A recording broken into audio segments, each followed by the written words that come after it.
本人收看客家名鲁学院明日一客语新闻。客家委員會副主任委員范祖明10月4號來到雲林縣崙背鄉出席2025年蕉岸客家文化節。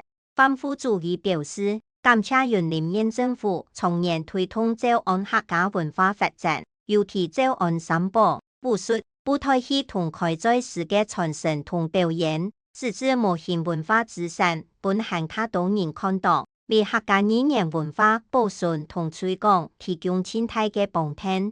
佢表示，蕉岸鄉客語認證報名同通過人數突然增加，近來見到新人類對教員接觸客家，使之蕉岸文化本向他多人看到，同時向向國際。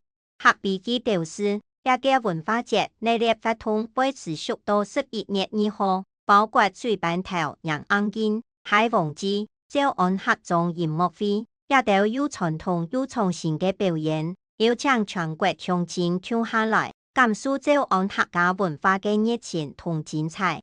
以上係客家名魯學院嘅報道。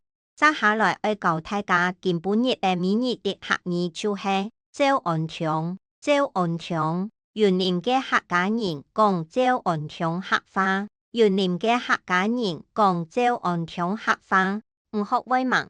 下一拜章來了。